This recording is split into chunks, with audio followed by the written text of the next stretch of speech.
الحمدللہ رب العالمین والصلاة والسلام علی رسولہ الکریم وعلی آلہ واصحابہ اجمعین اما بعد فاعوذ باللہ من الشیطان الرجیم بسم اللہ الرحمن الرحیم رب اشرح لی صدری ویسر لی امری واحلل عقدۃ من لسانی یفقہوا قولی۔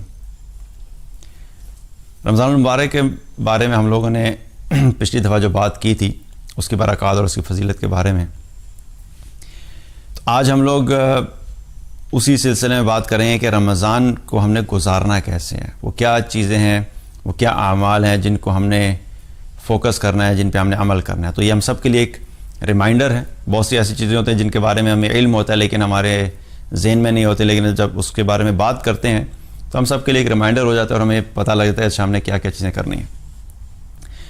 تو اس پہ جانے سے پہلے میں آپ کے سامنے ایک ایگزامپل رکھتا ہوں کہ کوئی بھی چیز جب دنیا میں ہم نے سیکھنی ہوتی ہے، اس کو سیکھنے کے لیے کوئی ایک آرگنائزڈ وے میں ایک طریقے سے اس کی ٹریننگ کی جاتی ہے۔ میں اپنی ایک ٹریننگ کے لیے گیا تھا، ہماری ایک سیلز کی ٹریننگ تھی جس میں ہم نے پروڈکٹس کی ٹریننگ سیکھنی تھی۔ تو میں اس ٹریننگ کے لیے، وہ ٹریننگ تھی 3 دن کے لیے، اس ایک ٹریننگ کے لیے میں امریکہ گیا اور وہاں پہ جا کے میں نے 3 دن ٹریننگ حاصل کی تھی سیلز کی، جو ہماری ٹیلی کام کی اور آئی ٹی کی پروڈکٹس ہوتی ہیں۔ اور اس ٹریننگ میں ٹوٹل فوکس ہو کے 3 دن کیا ہوتا ہے کہ اس میں آپ وہ سب چیزیں سیکھ رہے ہوتے ہیں جو کہ آپ کو آگے جا کے آپ کے لیے ہیلپ فل ہوتی ہیں، آپ کے لیے مددگار ثابت ہوتے ہیں اپنے کام کو کرنے میں، یا آپ نے جو پرفارمنس دینی ہے یا جو آپ نے نتیجے حاصل کرنے ہیں اپنے جاب سے، وہ آپ کے لیے سب ٹریننگ مددگار ہوتی ہے۔ اب اس ٹریننگ کے اندر بہت سے لوگ تھے، اور کوئی بھی ٹریننگ اگر ہم اس ایگزامپل لیں تو مختلف طرح کے لوگ ہوتے ہیں۔ کچھ لوگ ہوتے ہیں جو ٹریننگ میں جاتے ہیں صرف اٹینڈنس کے لیے، کہ بس صرف اٹینڈنس لگ جائے گی اور اس کے بعد کہہ دیں جی ہم نے ٹریننگ اٹینڈ کی ہے۔ کچھ لوگ ایسے ہوتے ہیں جو جاتے تو بڑے جوش و خروش سے ہیں لیکن تھوڑی اٹینڈ کرتے ہیں پھر بیچ میں سے بھاگ جاتے ہیں، اور کچھ ایسے ہوتے ہیں جو اس ذہن کے ساتھ جاتے ہیں کہ میں نے پوری ڈیڈیکیشن سے، پوری محنت سے اس وقت کو یوٹیلائز کرنا ہے، اس کا استعمال کرنا ہے، کیونکہ جو کچھ بھی میں نے سیکھنا ہے یہ میرے ہی آگے کام آئے گا۔ اور جو لوگ اس ذہن سے جاتے ہیں، کوئی بھی چیز اٹینڈ کرتے ہیں تو وہ چیز ان کے لیے ساری زندگی ان کے لیے ہیلپ فل ہوتی ہے، اور وہی لوگ اصل میں ہوتے ہیں جو اس کا صحیح فائدہ حاصل کرتے ہیں۔ تو یہ رمضان کا جو مہینہ ہے، رمضان کا مہینہ بھی حقیقت میں اللہ کی طرف سے ہمارے لیے ایک 30 دن کا ٹریننگ کیمپ ہے، کہ جس میں اللہ تعالیٰ ہم سب کی ٹریننگ کرنا چاہتا ہے ایک الٹیمیٹ آبجیکٹو کو حاصل کرنے کے لیے۔ وہ آبجیکٹو کیا ہے؟ تقوی۔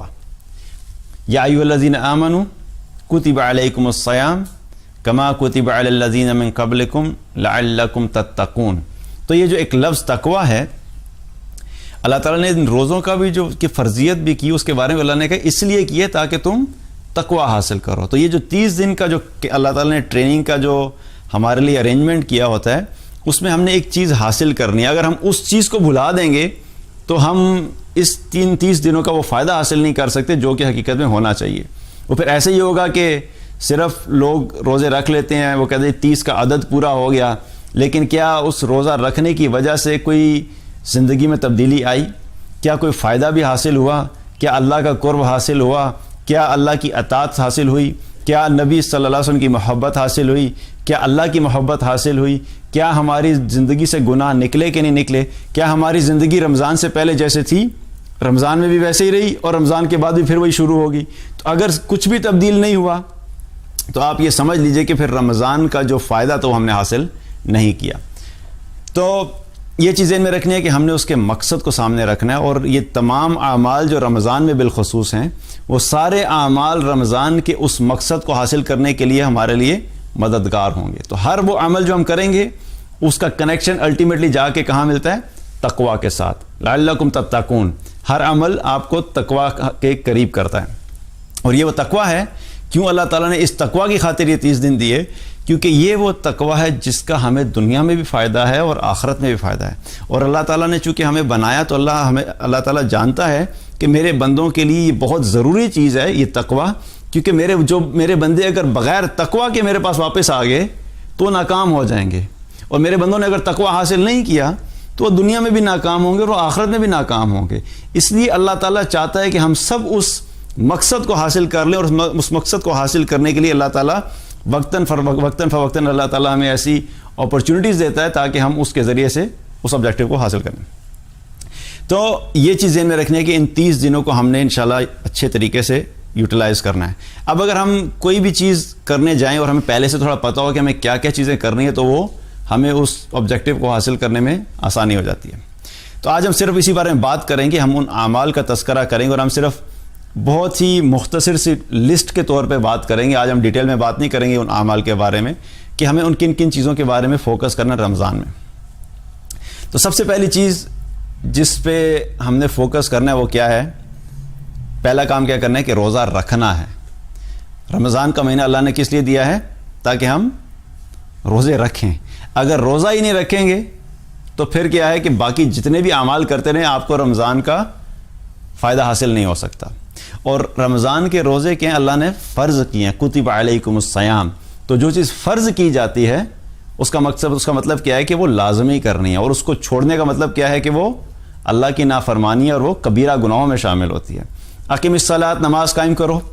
تو نماز قائم کرنے کا حکم ہے, اور جو نماز نہیں پڑھتا تو کیا ہوتا ہے؟ وہ کبیرہ گناہ کرتا ہے. اسی طریقے سے جب شراب اللہ نے منع کی تو شراب پینے والا کبیرہ گناہ کرتا ہے. زنا کرنے سے اللہ نے منع کیا تو زنا کرنے والا کیا ہے؟ کبیرہ گناہ کر رہا ہے. تو اسی طریقے سے روزے کو بغیر کسی وجہ کے, بغیر عذر کے چھوڑنا بھی کبیرہ گناہ ہے. اس لیے پہلی کوشش کیا کریں کہ ہم نے روزے پورے رکھنے ہیں انشاءاللہ, بغیر کسی عذر کے روزے کو چھوڑنا نہیں. اور روزے کے فائدے نبی صلی اللہ علیہ وسلم نے بہت سارے بتائے ہمیں. ہم نے پہلے بھی تذکرہ کیا تھا کہ روزہ ہمارے لیے سب سے بڑی بات کیا ہے کہ اللہ سبحانہ تعالیٰ اس کا اجر اپنی طرف سے دے گا اور اس کا اجر مخفی رکھا ہے. اور روزے کے بارے میں آپ صلی اللہ علیہ وسلم نے کیا فرمایا کہ جو شخص بھی روزہ رکھتا ہے, من صام رمضان ایمانا و احتسابا غفر له ما تقدم من ذنبه, کہ جس شخص نے بھی رمضان کے روزے رکھے ایمان کے ساتھ اور ثواب کی نیت سے, اللہ تعالیٰ اس کے تمام پچھلے گناہوں کو معاف کر دیتا ہے. تو آپ صلی اللہ علیہ وسلم نے کیا فرمایا کہ اس شخص کے پچھلے گناہ معاف ہو جاتے ہیں. تو روزہ رکھنا ہمارے گناہوں کی بخشش کا ذریعہ ہے. اسی طریقے سے روزہ دار کے لیے اللہ تعالیٰ نے 2 خوشیاں رکھی ہیں. آپ صلی اللہ علیہ وسلم نے فرمایا کہ ایک خوشی اس کو افطار کے وقت ملتی ہے جب افطار کرتا ہے, اور دوسری خوشی اس کو اس وقت ملے گی جب قیامت کے دن اپنے رب کے سامنے حاضر ہوگا. تو یہ بھی روزہ دار کے لیے ہے. تو یہ اسی طریقے سے قیامت کے دن روزہ دار کے لیے سفارش کرے گا اللہ کے بارگاہ میں, اور اس کی سفارش کو قبول کیا جائے گا. اب یہ تمام جو فضائل ہیں یہ روزے دار کے لیے ہیں جس نے روزہ رکھا ہوگا. اب روزے کے مہینے میں کوئی شخص موجود اور وہ کہ میں نے روزہ نہیں رکھا تو یہ فضائل اس کے لیے نہیں ہیں. تو اس لیے ہمیں پہلی چیز کیا کرنی ہے کہ روزہ رکھنا ہے, اور روزہ چھوڑنا بغیر عذر کے اس کی اجازت بھی نہیں ہے. ایک ابن حبان کی روایت ہے, آپ صلی اللہ علیہ وسلم نے فرمایا کہ میں سو رہا تھا اور میرے پاس 2 شخص آئے, انہوں نے مجھے اٹھایا اور اپنے ساتھ لے کر چلے گئے اور مجھے ایک پہاڑ کے پاس لے گئے, اور مجھے یہ کہا کہ اس پہاڑ پہ چڑھیے. تو میں نے ان سے کہا کہ میں تو اس پہاڑ پہ چڑھنے کی طاقت نہیں رکھتا. تو انہوں نے مجھے کہا کہ ہم آپ کے لیے اس پہاڑ پہ چڑھنا آسان بنا دیں گے. تو مجھے پہاڑ پر لے کے جب چڑھے اور جب میں پہاڑ کے درمیان میں پہنچا تو میں نے چیخ و پکار کی آواز سنی. تو میں نے ان سے پوچھا کہ یہ چیخ و پکار کیسی ہے, یہ کون لوگ ہیں؟ تو انہوں نے مجھے بتایا کہ یہ جہنمیوں کی چیخ و پکار ہے. پھر وہ لوگ, پھر آپ نے فرمایا کہ پھر وہ لے کے مجھے آگے گئے, اور ہمارا گزر ایک ایسی قوم سے ہوا کہ جن کو الٹا لٹکایا ہوا تھا, وہ الٹے لٹکے ہوئے تھے, اور ان کی باچھیں جو ہیں وہ چیری ہوئی تھی اور ان میں سے خون بہہ رہا تھا. تو میں نے ان سے پوچھا کہ یہ کون لوگ ہیں؟ تو انہوں نے مجھے بتایا کہ یہ وہ لوگ ہیں جو افطار کا وقت ہونے سے پہلے ہی روزہ افطار کر لیا کرتے تھے. یعنی روزہ رکھا تھا لیکن وقت سے پہلے ہی افطار کر لیا اپنی مرضی سے. تو اس سے ہمیں کیا پتہ لگتا ہے کہ اگر افطار سے پہلے روزہ افطار کر لینے کے اوپر اتنی سخت وعید ہے, تو آپ سوچئے کہ جو شخص روزہ رکھتا ہی نہیں ہے بغیر کسی عذر کے, اس کے بارے میں کیا ہوگا, اس کا کیا معاملہ ہوگا. اور اس سے ایک اور چیز کیا پتہ لگتی ہے کہ ہم جب افطار کے وقت پہ افطاری کرتے ہیں تو مقصد کیا ہوتا ہے کہ ہم اصل میں اللہ کی اطاعت کر رہے ہیں, اللہ کے رسول صلی اللہ علیہ وسلم کی اطاعت کر رہے ہیں. انہوں نے جو وقت ہمیں بتایا ہے, وہ جو وقت بتایا ہم نے اسی وقت میں سحری کرنی ہے اور اسی وقت میں افطاری کرنی ہے. اب کوئی شخص اگر صرف 5 منٹ پہلے کر لے اور یہ کہ دیکھیں میں نے رکھا تو پورا دن تھا لیکن یہ صرف 5 منٹ پہلے کیا تو کیا فرق پڑتا ہے. تو مقصد ہمیں سمجھنے کی ضرورت ہے کہ ہمیں اپنے آپ کو جو تیار کرنا ہے وہ اللہ اور اللہ کے رسول کی اطاعت کے لیے تیار کرنا ہے. اور اس اطاعت میں جب ہمیں کہا جائے گا کہ اب تم کھاؤ تو ہم کھائیں گے, جب ہمیں کہا جائے گا کہ اب تم کھانا بند کر دو تو ہم کھانا بند کر دیں گے, جب ہمیں کہا جائے گا کہ اس وقت کھاؤ تو ہم اسی وقت کھائیں گے, جب یہ کہا جائے کہ اس وقت نہیں کھانا تو ہم نے اس وقت نہیں کھانا. تو وہ جو ایک ایٹیچیوڈ ہے, جو رویہ ہے, اصل میں ہماری وہ تربیت ہو رہی ہوتی ہے کہ ہم نے اپنے اس جسم کو اللہ اور اللہ کے رسول کی اطاعت پہ لے کے آنا ہے. اور یہ تمام اعمال حقیقت میں ہمیں اس رویے کو ڈیولپ کرنے میں ہمارے لیے مددگار ہوتے ہیں کہ ہم اس رویے کو اپنی زندگی میں لیں کہ ہم نے اللہ اور اللہ کے رسول کی اطاعت کرنی ہے صلی اللہ علیہ وسلم. تو پہلی چیز کیا کرنی ہے کہ روزہ رکھنا ہے. ٹھیک ہے, روزہ ہم نے بغیر کسی عذر کے ہم نے چھوڑنا نہیں ہے. دوسری چیز روزے کے اعتبار سے کیا ہے جو کہ خاص رمضان سے متعلق ہے اور رمضان کے علاوہ اس کی برکات ہمیں نہیں مل سکتی, وہ ہیں سحری اور افطاری. سحری کا وقت اور افطاری کا وقت, یہ وہ ہے کہ جو وہ اوقات ہیں جن میں اللہ تعالیٰ نے اس امت کے لیے بہت سی رحمتیں اور برکتیں رکھیں. اور آپ صلی اللہ علیہ وسلم کی سنت بھی تھی, آپ صلی اللہ علیہ وسلم بھی سحری بھی کیا کرتے تھے, افطاری بھی کیا کرتے تھے. اور آپ صلی اللہ علیہ وسلم نے اس امت کو ترغیب بھی دی کہ سحری کرو اور افطاری کرو. اور سحری کے بارے میں آپ صلی اللہ علیہ وسلم نے کیا فرمایا کہ سحری کیا کرو کیونکہ سحری میں تمہارے لیے برکت ہے. اور آپ صلی اللہ علیہ وسلم نے ایک اور جگہ کیا فرمایا کہ سحری کیا کرو, اس کو ترک مت کرو, چاہے تم ایک گھونٹ پانی پی کر ہی کر لیا کرو, چاہے ایک گھونٹ پانی پی کے ہی سحری کرو لیکن سحری کرو, کیونکہ اس میں اللہ تعالیٰ نے خاص برکت رکھی. اب یہ ایک اکثر کیا مائنڈ سیٹ ہوتا ہے کہ نہیں ٹھیک ہے میں تو رات کو کھانا تھوڑا لیٹ کھا کے سو جاؤں گا اور پھر اس کے بعد میں سیدھا نماز پہ ہی اٹھوں گا, تو روزہ تو ہو جائے گا اس سے, لیکن کیا ہے یہ چیز پسندیدہ نہیں ہے, یہ اللہ کے رسول صلی اللہ علیہ وسلم کی سنت نہیں ہے. ہمیں اپنی زندگی میں ہر وقت اس چیز پہ فوکس کرنا ہے کہ جو بھی عمل میں کرنے لگا ہوں ہمیں یہ دیکھنا ہے کہ نبی صلی اللہ علیہ وسلم نے کیسے کیا تھا, اور جیسے آپ صلی اللہ علیہ وسلم نے کیا تھا بس وہی ہمارے لیے طریقہ ہے, اس کے علاوہ اور کوئی طریقہ نہیں ہے. ٹھیک ہے, تو اس میں ایک چیز کیا ہے کہ سحری کا اور افطاری کا ہم نے اہتمام کرنا ہے کہ ہم نے سحری بھی کرنی ہے اور افطاری بھی کرنی ہے, کیونکہ یہ آپ صلی اللہ علیہ وسلم کی سنت ہے اور ہمارے لیے وہی ایک طریقہ ہے. تیسری چیز جس کے بارے میں ہم نے رمضان میں پریکٹس کرنی ہے, کیونکہ ہم نے بات کیا کہ ہمارا 30 دن کا ٹریننگ کیمپ ہے, اور اس میں ہم نے تیسری چیز جس کے اوپر فوکس کرنا ہے وہ کیا ہے, وہ نماز ہے. نماز میں ایک تو فرض نماز تو رمضان کے علاوہ بھی فرض ہے, وہ تو سارا سال فرض ہے. کوئی ایک ایسا دن نہیں ہے جس کے بارے میں ہمارے پاس وہ چھٹی ہو کہ بھئی آج نماز کی چھٹی ہے. آفیسز کے اندر تو ہمارا ویکینڈ آ جاتا ہے, لیکن نماز ایک ایسی عبادت ہے جو سارا سال ہے اور ہر روز ہے, اس لیے وہ تو ہم نے پڑھنی ہے. لیکن کچھ لوگ ایسے ہوتے ہیں جو نماز نہیں پڑھتے یا پوری نہیں پڑھتے یا اس میں کوتاہی کرتے ہیں, تو یہ ایک بہت زبردست موقع ہے ہمارے پاس 30 دن کے لیے کہ 30 دن میں ہم اپنے آپ کو نماز کی پریکٹس میں لے آئیں. کیونکہ ایک ماحول بھی ہوتا ہے, عمومی ماحول ہوتا ہے, جو عام روٹین میں اگر کوئی نماز نہیں پڑھتا تو آپ دیکھیں گے کہ پہلا جب روزہ ہوتا ہے تو اس دن فجر کے وقت جو ہے مسجدیں بھری ہوئی ہوتی ہیں. پھر جب دوسرا آتا ہے تو تھوڑی سی آخری رو کی جو ہے نا آدھی تھوڑی کم ہوتی ہے. پھر 3 گزرتے ہیں تو پچھلی پوری رو غائب, اور پھر جب 7-8 روزے ہوتے ہیں تو وہ آدھی رہ جاتی ہے اور بائی دا ٹائم آخری عشرے پہ پہنچتے ہیں تو وہی 2-4 صفحے ہوتی ہیں جو ریگولر پڑھنے والے ہوتے ہیں, باقی سارے غائب ہو جاتے ہیں. لیکن یہ کیوں ہے؟ ہمیں اللہ تعالیٰ نے نماز صرف چند دنوں کے لیے تھوڑی دی ہے, ہم نے نماز ہر روز پڑھنی ہے. تو اس میں اگر تھوڑی سی کمزوری ہو رہی ہے, نماز پڑھنے میں نہیں پڑھی جا رہی, تو اس میں پریکٹس کرنی ہے. ہم نے اپنے آپ کو 30 دن کے لیے کمٹمنٹ کرنی ہے کہ میں 30 دن 500 نمازیں پڑھوں گا, اور مردوں کے لیے کیا ہے کہ جماعت سے پڑھوں گا. اور ایک چیز یاد رکھیں کہ انسانی جسم جو ہے نا وہ اڈاپٹ کرتا ہے, وہ چیزوں کو سیکھتا ہے, اور اس کے لیے ایک خاص وقت ہوتا ہے. اور ایک ریسرچ بھی ہے جس کے بارے میں بتایا کہ 30 دن یا 40 دن کا جو وقت ہوتا ہے, انسان کو اپنی لائف میں کوئی بھی چیز اگر کسی چیز کی عادت ڈالنی ہے یا کسی چیز کی عادت چھوڑنی ہے, تو وہ اگر 30 سے 40 دن وہ کام کر لے تو وہ اس کے لیے اس کی زندگی کا حصہ بن جاتا ہے, اس کے لیے آسان ہو جاتا ہے. میرے ایک جاننے والا, اس سے میں نے پوچھا, وہ تقریباً سوتا ہے 5 گھنٹے. مثال کے طور پہ اگر 2 بجے بھی سوئے گا تو وہ 6 بجے اٹھ جائے گا یا 7 بجے اٹھ جائے گا, مطلب 11 بجے سوئے گا تو 5 بجے اٹھ جائے گا. تو 5 سے 6 گھنٹے میکسیمم ہے. اس سے میں پوچھتا تھا, میں کہہ رہا اتنی نیند تم نے یہ کیسے کیا کہ 5 گھنٹے کے اوپر؟ وہ مجھے کہتا تھا میں 5 گھنٹے سے زیادہ سو ہی نہیں سکتا, میں جس وقت بھی سوؤں گا اس وقت سے لے کے 5 گھنٹے میں میری آنکھ کھل جاتی ہے. تو میں نے اس سے پوچھا کہ تم نے کیسے کیا, ایسے کیسے ہوا؟ تو اس نے کہا کہ میں نے اس چیز کی پریکٹس کی تھی 30 ڈیز کے لیے. نان مسلم ہے وہ, کہتا ہے میں نے 30 ڈیز کے لیے پریکٹس کی تھی کہ میں نے اپنے آپ کو 5 گھنٹے کی نیند پہ لے کے آنا, اور اب اس کا یہ حال ہے کہ اس کی باڈی یوز ٹو ہو چکی ہے اور وہ 5 گھنٹے زیادہ سونا چاہے بھی تو نہیں سو سکتا. تو کیا ہے کہ یہ 30 دن تو آج ریسرچ بھی کہتے ہیں کہ 30 دن انسان کی زندگی میں کوئی بھی چیز کرنے کے لیے بڑے امپورٹنٹ ہوتے ہیں. تو اللہ سبحانہ تعالیٰ نے ہمیں الحمدللہ ایگزیکٹلی 30 ہی دن دیے, 29 یا 30, کہ یہ وہ تمہارے پاس دن ہے, تم نے اب اپنی زندگی میں جو بھی چینجز لانا چاہتے ہو. نماز نہیں پڑھ رہے تھے تو نماز پڑھنا شروع کر دو, اس کی عادت بنا لو, انشاءاللہ تمہارے لیے آگے وہ چیز کنٹینیو کرے گی. تو اس لیے نماز کے اوپر فوکس کرنا ہے, نماز نہیں چھوڑنی. اور نماز کے بارے میں آپ صلی اللہ علیہ وسلم نے کیا فرمایا, ایک حدیث میں آتا ہے کہ جو شخص بھی فجر کی نماز پڑھتا ہے اللہ تعالیٰ عشاء سے لے کے فجر تک کے گناہوں کو معاف کر دیتا ہے. ظہر کی نماز پڑھتا ہے تو فجر سے لے کے ظہر تک کے گناہ معاف ہو جاتے ہیں. عصر کی نماز پڑھتا ہے تو ظہر سے لے کے عصر تک کے گناہ معاف ہو جاتے ہیں. مغرب کی نماز پڑھتا ہے تو عصر سے لے کے مغرب تک کے گناہ معاف ہو جاتے ہیں. اور عشاء کی نماز پڑھتا ہے تو مغرب سے لے کے عشاء تک کے گناہ معاف ہو جاتے ہیں.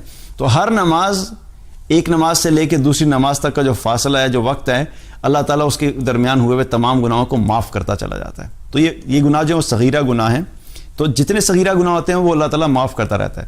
تو روزے کے بارے میں بھی ایک حدیث میں آپ نے کیا فرمایا, میں نے آپ لوگوں کو پہلے بتایا کہ روزہ جو ہے وہ پچھلے گناہوں کو معاف کر دیتا ہے. تو ایک رمضان سے دوسرے رمضان کے درمیان جتنے صغیرہ گناہ ہوتے ہیں وہ سارے معاف ہو جاتے ہیں. جب ہم نمازیں پڑھتے ہیں تو نمازوں میں بھی گناہ معاف ہوتے چلے جاتے ہیں. تو اللہ سبحانہ تعالیٰ ہم سب کے لیے اتنی ساری اپرچونیٹیز دیتا ہے کہ ہم اپنے گناہوں کو معاف کرواتے ہیں. لیکن یہ کن لوگوں کے گناہ معاف ہوں گے, جو نماز پڑھیں گے. تو جو نماز پڑھے گا ہی نہیں اس کے گناہ تو معاف نہیں ہوں گے. تو اس لیے فرض نمازوں کا اہتمام کرنا ہے, اور اس کے ساتھ ساتھ جو خاص رمضان سے متعلق ہے, جو کہ عام دنوں میں نہیں ملتی, وہ کیا ہے, قیام اللیل, جس کو ہم تراویح بھی کہتے ہیں. تو تراویح کی نماز کے اوپر بھی ہم نے فوکس کرنا ہے. اور اس وقت میں اس ڈسکشن میں نہیں جا رہا کہ 8 ہیں یا 20 ہیں, لیکن بہرحال آپ اگر 8 پڑھنی ہے تو 8 پڑھ لیں, 20 کے اوپر اگر آپ مطمئن ہیں تو 20 پڑھ لیں. لیکن مقصد اس کا سمجھیں, مقصد سمجھنا ضروری ہے کہ 8 بھی پڑھتے ہیں اگر ہم, یا 20 بھی پڑھتے ہیں, تو اس کا مقصد کیا ہے. مقصد یہ ہے کہ ہم نے اللہ کے سامنے کھڑے ہونا ہے, اور پورے خشوع اور خضوع سے کھڑے ہونا ہے. ہم نے اللہ کے سامنے کھڑے ہو کے اپنے گناہوں کی معافی طلب کرنی ہے. اور ہمارا ایک ایک لمحہ جو ہم اللہ کے سامنے کھڑے ہو کے گزارتے ہیں, وہ قیامت کے دن ہمیں اس کا فائدہ نظر آئے گا. اور یہ عادت ہم اپنے آپ کو اس چیز کی عادت ڈالنی ہے کہ ہم اللہ کی اطاعت میں کھڑے بھی ہوں گے, ہم اللہ کی اطاعت میں رکوع بھی کریں گے, اللہ کی اطاعت میں سجدہ بھی کریں گے, اور قیام بھی کریں گے. یہ چیز اگین کس چیز کے لیے, جب ہمارا جسم اس چیز کا عادی ہوگا تو ہمیں کس چیز میں ہیلپ آؤٹ کرے گا, لعلکم تتقون. یہ چیز بھی ہمارے تقوی میں ہمارے لیے مددگار ہوگی. تو تیسری چیز کیا ہے, نماز کا اہتمام. چوتھی چیز کیا جس کے اوپر ہم نے فوکس کرنا ہے اس رمضان میں, وہ کیا ہے, قرآن کے ساتھ تعلق. اللہ تعالیٰ نے ہمیں جو قرآن دیا ہے, آج بڑے ہی افسوس کی بھی بات ہے اور انفارچونیٹ بات ہے کہ یہ وہ ایک کتاب جس کے ذریعے سے اللہ تعالیٰ نے اس امت کو ایک ایسا مقام عطا فرمایا کہ آج 1400 سال کے بعد بھی ہم بیٹھ کے ان تمام صحابہ کی باتیں کرتے ہیں کہ جن کو اللہ تعالیٰ نے کہاں سے کہاں تک پہنچایا, مرتبے کے اعتبار سے, مقام کے اعتبار سے, تقوی کے اعتبار سے, کامیابی کے اعتبار سے, دنیا کی کامیابی, آخرت کی کامیابی.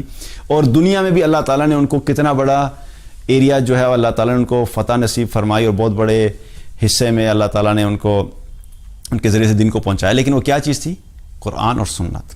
تو یہ قرآن ہماری زندگیوں میں اتنی اہم کتاب ہے, لیکن آج ہم مسلمان اپنا اگر جائزہ لیں تو ہم کتنا وقت قرآن کے ساتھ گزارتے ہیں. تو عام دنوں میں اگر قرآن نہیں پڑھتے تو ایک کام کیا کرنا ہے کہ ہم نے رمضان میں قرآن کے ساتھ اپنا تعلق قائم کرنا ہے. اور تعلق قائم کرنے سے مراد کیا ہے کہ ہم نے کم سے کم ایک دفعہ قرآن کو اس کی قرات کرنا, اس کی تلاوت کرنا. یہ تو ایک کمٹمنٹ کر کے میں نے منیمم ایک قرآن ضرور ختم کرنا ہے, جو کہ قرات جس کی میں نے تلاوت کرنی ہے. اور کچھ لوگ ایسے ہوتے ہیں جو ایک سے زیادہ بھی پڑھ لیتے ہیں, کوئی 2 بھی پڑھ لیتے ہیں, کوئی 3 بھی پڑھ لیتے ہیں. تو جو لوگ زیادہ پڑھنے والے ہیں ان سے میں یہی درخواست کروں گا کہ ایک دفعہ آپ جو ہے اس کی تلاوت کر لیں, اور اگر آپ 2 قرآن ختم کر دیں تو ایک دفعہ اس کو ترجمے سے پڑھ لیں. کیونکہ تلاوت کرنا اس میں کوئی شک کی بات ہی نہیں ہے کہ وہ بھی ہمارے لیے باعث اجر ہے, باعث رحمت ہے, باعث برکت ہے. لیکن اس سے ہمیں یہ نہیں پتہ لگتا کہ ہمارا رب ہم سے کیا رہا ہے. جو طاقت اور جو خشوع اور جو تعلق قرآن کا سمجھ کے پڑھنے سے قرآن سے ملتا ہے, وہ بغیر سمجھے نہیں ہو سکتا.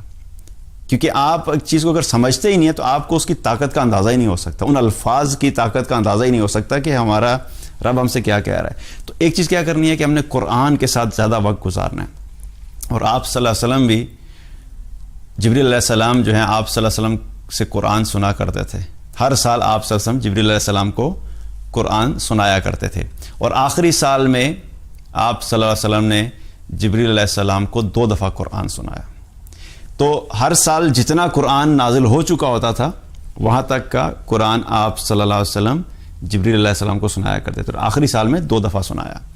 تو یہ قرآن جو ہے ایک آبویسلی ہماری زندگی میں ایک اہم کتاب ہے، اور اس کے ساتھ تعلق قائم کرنا ہے تاکہ ہم اگین 30 دن میں جب پریکٹس کریں گے اور اللہ تعالیٰ ہمیں ان 30 دنوں میں قرآن کے ساتھ ایسی محبت عطا فرمائے کہ وہ پھر ہم ساری زندگی اس کو ساتھ لے کے چلیں۔ لیکن اگر اس کو کھولیں گے نہیں، پڑھیں گے نہیں، سمجھیں گے نہیں، تو اس سے محبت کیسے ہوگی؟ تو اگین ان 30 دنوں میں ہماری ٹریننگ کا جو ایک حصہ ہے وہ کیا ہے کہ قرآن پہ فوکس کرنا۔ اسی طریقے سے جو 5ویں چیز جس کے اوپر ہم نے فوکس کرنا ہے وہ کیا ہے؟ صبر۔ صبر کیا چیز ہے؟ صبر کا جو مطلب ہوتا ہے اس کا مطلب کیا ہے کہ صبر کہتے ہیں کسی چیز سے رک جانا، اپنے آپ کو کسی چیز سے روک لینا۔ اب حیثیت انسان ہم بہت سی چیزوں کی طرف ہماری اٹریکشن ہوتی ہے، بہت سی ایسی چیزیں ہوتی ہیں جو ہماری پسند کے خلاف ہوتی ہیں، جو ہمیں اچھی نہیں لگتی۔ تو جو چیزیں ایسی ہیں جو ہمیں پسند نہیں ہیں، یا کسی نے ہمارے بارے میں کوئی ایسی بات کہہ دی جو ہمیں اچھی نہیں لگی، کسی نے کوئی پوائنٹ مار دیا، کسی نے کوئی کمنٹ دے دیا، تو اس سچویشن میں کیا کرنا ہے؟ ہم نے صبر کرنا ہے، اس کو اسی طریقے سے جواب نہیں دینا، اسی طریقے سے رسپونڈ نہیں کرنا، اسی طریقے سے ریئیکٹ نہیں کرنا۔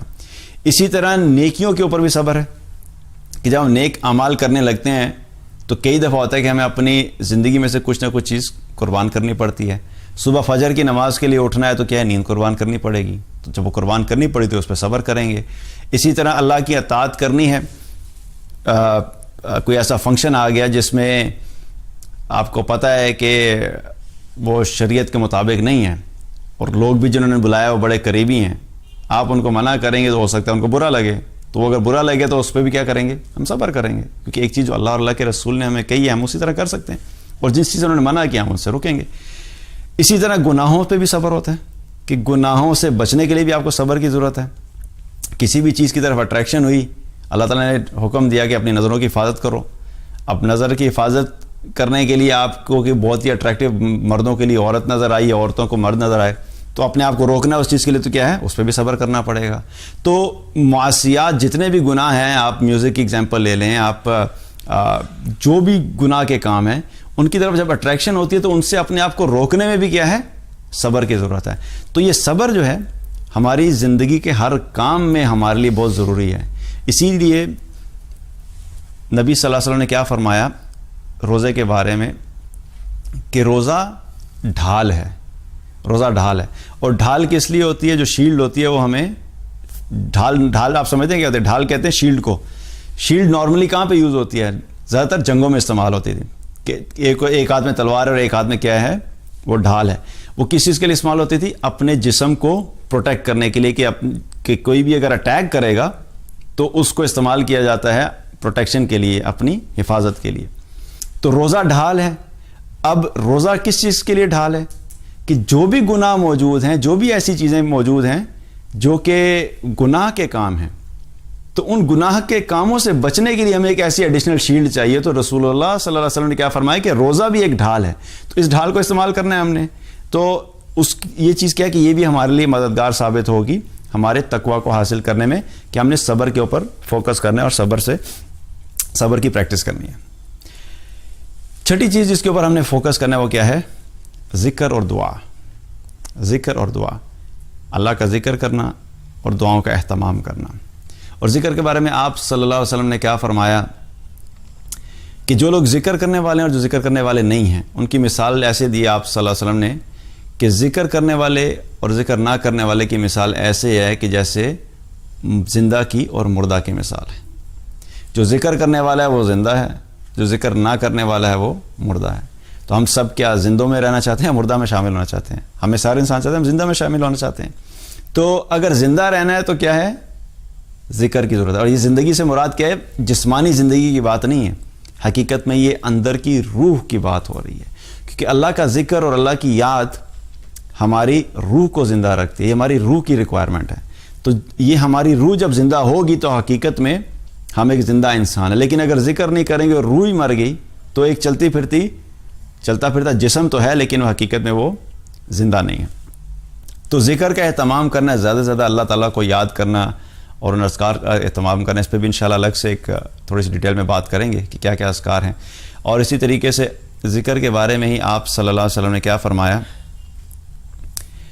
ایک مرتبہ ایک شخص آپ صلی اللہ علیہ وسلم کے پاس آیا اور آ کے عرض کی، یا رسول اللہ، اسلام کے بہت سارے احکامات ہیں، آپ مجھے صرف کسی ایک چیز کا حکم بتا دیجئے جس کو میں مضبوطی سے پکڑ لوں. تو آپ صلی اللہ علیہ وسلم نے فرمایا کہ تم اپنی زبان کو اللہ کے ذکر سے تر رکھا کرو، اپنی زبان کو ہر وقت اللہ کے ذکر سے تر رکھا کرو. تو یہ مستقل ذکر کرنا ہمارے اندر کی جو وحشت ہے، اندر کی جو بیماریاں ہیں، اندر کی جو بے چینی ہے، بے اطمینانی ہے، اس کو ختم کرتا ہے. تو اس لیے ذکر کا اہتمام کرنا ہے اور دعاؤں کا اہتمام بھی بالخصوص، کیونکہ دعا ایک ایسی چیز ہے کہ جو ہماری زندگی میں ہمیں ہر چیز پہ ہم دعا کی ضرورت پڑتی ہے. کتنی ہی ایسی چیزیں ہوتے ہیں جن میں ہمیں لگتا ہے کہ ہم بالکل بے بس ہیں، حقیقت تو ہم ہر چیز میں بے بس ہیں، لیکن کچھ ایسی چیزیں ہوتی ہیں جن میں انسان کہتا ہے کہ میں نے بڑی کوشش کی لیکن نہیں ہو رہا. کبھی مال کا مسئلہ آ گیا، کبھی بیماری آ گئی، کبھی کوئی فیملی کے اندر پرابلم آ گیا، کبھی بزنس کے اندر مسئلہ آ گیا. تو ہر وقت ہمیں کیا ہے؟ ہمیں ایک ایسی ذات کی مدد کی ضرورت ہے جو کہ ان تمام چیزوں کو کنٹرول بھی کرتا ہے اور جو ان تمام چیزوں سے ہمیں نکال بھی سکتا ہے. اور وہ کیا ہے؟ اللہ سبحانہ تعالیٰ کی ذات. اور اللہ کی ذات سے مانگنے کا طریقہ کیا ہوا ہے؟ دعا. تو دعاؤں کا اہتمام کرنا، اور رمضان المبارک میں خاص طور پہ بہت سارے ایسے موقع ہیں جو کہ دعاؤں کی قبولیت کے اوقات ہیں، اس پہ بھی انشاءاللہ ہم بات کریں گے. اور آپ صلی اللہ علیہ وسلم نے ایک حدیث میں آتا ہے، آپ صلی اللہ علیہ وسلم نے کیا فرمایا کہ تین لوگوں کی دعا اللہ رد نہیں کرتا. پہلی، باپ کی دعا اپنی اولاد کے حق میں. دوسری، روزے دار کی دعا کہ جو روزے دار ہے اس کی دعا اللہ رد نہیں کرتا. اور تیسری، مسافر کی دعا. تو روزے کی حالت میں اس کا مطلب کیا ہے کہ آپ صلی اللہ علیہ وسلم کیا بتا رہے ہیں کہ جو روزے دار ہے اس کی دعا رد نہیں ہوتی. تو جو بھی مسائل ہیں زندگی میں، جو بھی پریشانیاں ہیں، جو بھی مشکلات ہیں، جو بھی اپنی زندگی میں حاصل کرنا چاہتے ہیں، جو بھی اپنی زندگی میں ٹارگٹ بنائے ہیں، جو بھی ہم چیزیں اچیو کرنا چاہتے ہیں، تو رمضان کا مہینہ بہترین موقع ہے کہ اللہ سبحانہ تعالیٰ کے سامنے کثرت سے دعائیں کرنا، کیونکہ انشاءاللہ جو بھی دعا ہم کریں گے روزے کی حالت میں اللہ سبحانہ تعالیٰ اس کو قبول فرمائے گا. تو ذکر اور دعا کا اہتمام کرنا ہے. اسی طرح سے ہم نے گناہوں سے بچنا ہے. اب اگر ہم عام ایک روزے کا کانسیپٹ دیکھیں تو جو عمومی طور پہ جو روزہ سمجھا جاتا ہے اور جس چیز کے اوپر زیادہ فوکس بھی کیا جاتا ہے وہ کیا ہوتا ہے کہ صبح اٹھنا ہے، سحری کرنی ہے اور روزہ شروع ہو جائے گا، اس کے بعد شام کو افطاری کرنی ہے، روزہ ختم ہو جائے گا. باقی زندگی میں جس طرح پہلے گناہ چل رہے تھے ابھی بھی گناہ چل رہے ہیں. تو بس روزہ میں نے رکھ لیا اس کا مطلب ہے کہ کافی ہے، لیکن گناہ نہیں چھوڑے. تو یاد رکھیں کہ روزے کا مقصد اگین دوبارہ کیا ہے؟ لعلکم تتقون. اور تقوی کے بارے میں ہم نے کیا بات کی تھی؟ تقوی 2 چیزوں کا نام ہے. پہلی چیز اللہ اور اللہ کے رسول صلی اللہ علیہ وسلم کی اطاعت والے کام، اور دوسری چیز ان چیزوں کو چھوڑنا جو اللہ اور اللہ کے رسول صلی اللہ علیہ وسلم کی اطاعت کے خلاف ہے، جن سے انہوں نے کرنے کا منع فرمایا. تو جو گناہ کے کام ہوتے ہیں، یہ گناہ حقیقت میں کیا ہوتے ہیں؟ وہ اللہ اور اللہ کے رسول صلی اللہ علیہ وسلم کی اطاعت سے خلاف ہوتے ہیں، نافرمانی ہوتی ہے. تو جو نافرمانی کے کام ہیں ہم نے ان کو چھوڑنا ہے. جب تک ہم یہ نہیں چھوڑیں گے ہم تقوی کو حاصل نہیں کر سکتے. تو گناہوں میں خاص طور پہ اگر دیکھیں تو گناہ کس طریقے سے ہوتے ہیں؟ ایک ہوتے ہیں ہماری زبان کے گناہ. زبان سے گناہ کیا ہے؟ غیبت کرنا، چغلی کرنا، کسی چغلی لگانا، برا بھلا کہنا، گالم گلوچ کرنا، لوگوں کے ساتھ بدتمیزی کرنا، کسی کو اپنی زبان سے اذیت پہنچانا، یہ زبان کے گناہ ہیں. تو اپنی زبان کے گناہ جتنے بھی ہیں ان کے بارے میں ہم نے خاص طور پہ خیال کرنا ہے کہ ہم نے پریکٹس کرنی ہے. دیکھیں کوئی بھی چیز اوور نائٹ نہیں ہوتی، فوراً نہیں ہو جاتی، لیکن اگر ہماری نیت ہی نہیں ہوگی اس چیز کو کرنے کی تو ہم شروع ہی نہیں کریں گے تو ہم کبھی اس کو پہنچ بھی نہیں سکتے. تو یہ چیز کیا ہے کہ زبان کے گناہوں کو ہم نے کوشش کرنا ہے کہ ہم نے اس کے اوپر فوکس کریں گے ہم اس کو کم کرنا. اسی طریقے سے کان کے بھی گناہ ہیں. کان کے گناہ کیا ہیں؟ غیبت سننا، کسی کی چغلی سننا، ایسی چیزیں جو اللہ تعالیٰ نے منع فرمائی ہیں، فحش باتیں سننا، حرام سننا، یہ سب کان کے گناہ ہیں. اسی طرح آنکھوں کے گناہ ہیں. آنکھ کا گناہ کیا ہے؟ حرام دیکھنا. حرام دیکھنا کسی بھی فارم میں، چاہے وہ چلتے پھرتے کسی کو دیکھ لیا، موبائل پہ دیکھ لیا، ٹی وی پہ دیکھ لیا، کسی بھی طریقے سے، لیکن جو چیز اللہ تعالیٰ نے دیکھنے سے منع فرمایا ہے، اپنی آنکھوں کی حفاظت کرنا، اپنی آنکھوں کو ان سے بچانا. اب یہ ان 3 چیزوں کے اوپر ہم نے فوکس کرنا ہے کہ ہم ان تینوں چیزوں کو خاص طور پہ پریکٹس کریں گے. اس کے علاوہ بھی اللہ کی نافرمانی کے کام ہے. جو نماز نہیں پڑھتا وہ کیا ہے؟ وہ بھی اللہ کی نافرمانی کرتا ہے.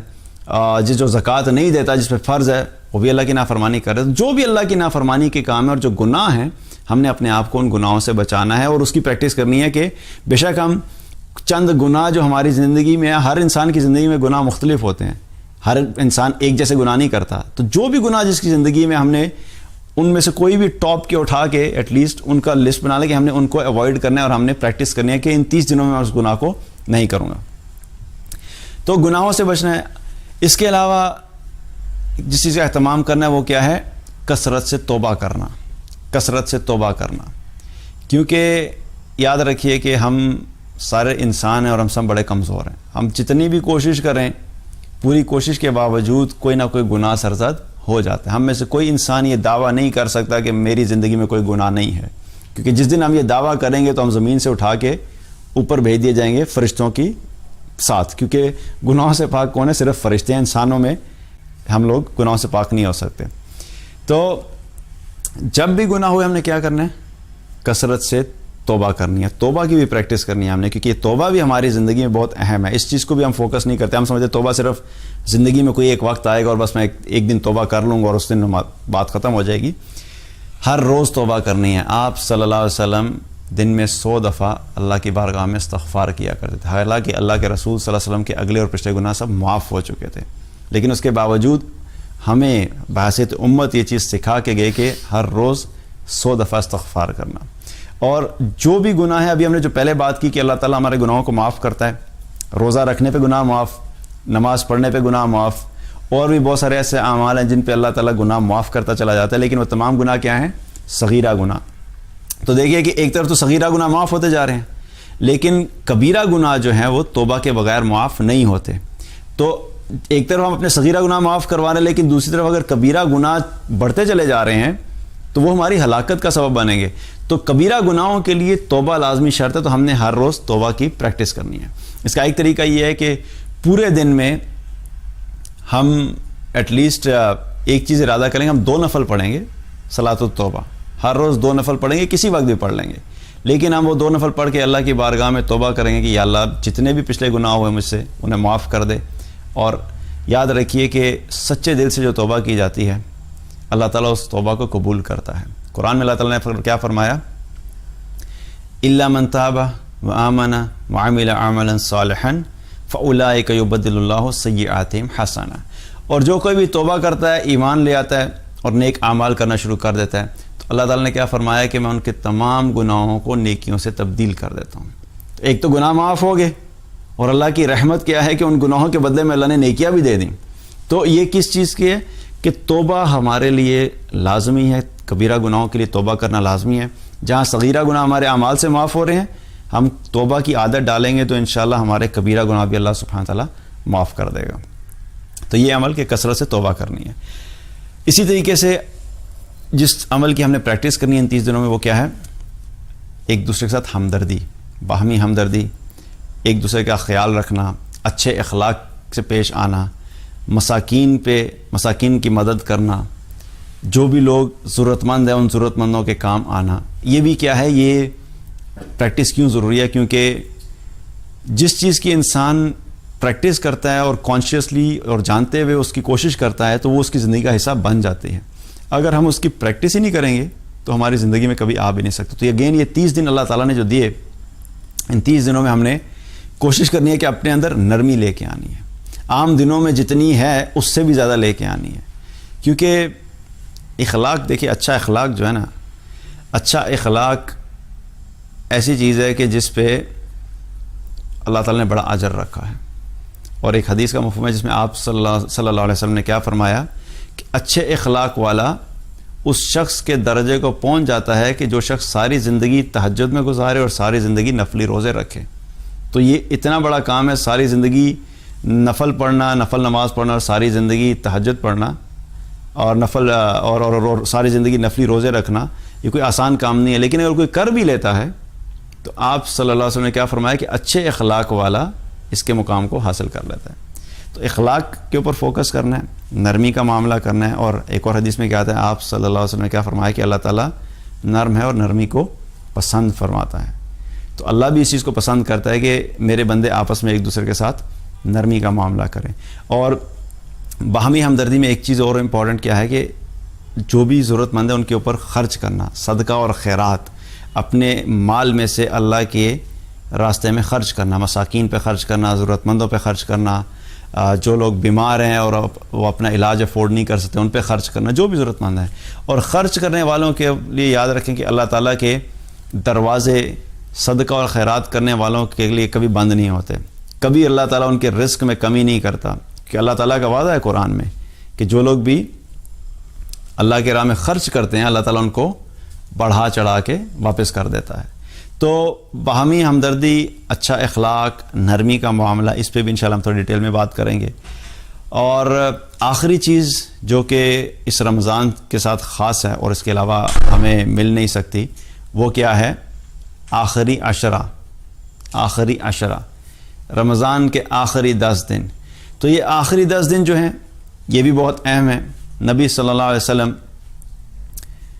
اب رمضان کے آخری عشرے میں اپنے گھر والوں کو آپ صلی اللہ علیہ وسلم خود بھی جو ہے وہ عبادات کو بڑھا دیا کرتے تھے, اور ساتھ ساتھ اپنے گھر والوں کو بھی عبادات میں ایکسٹرا عبادت کرایا کرتے تھے, کیونکہ آخری عشرہ جو ہے وہ بہت قیمتی بھی ہے اور اس کے اندر اس کا اجر اور ثواب بھی. اور خاص طور پہ اس آخری عشرے میں جو طاق راتیں ہیں, 21ویں کی رات, 23ویں کی رات, 25ویں کی رات, 27ویں کی رات اور 29ویں کی رات, اور یہ وہ راتیں جن میں سے کوئی ایک رات ہے جو کہ لیلۃ القدر ہے.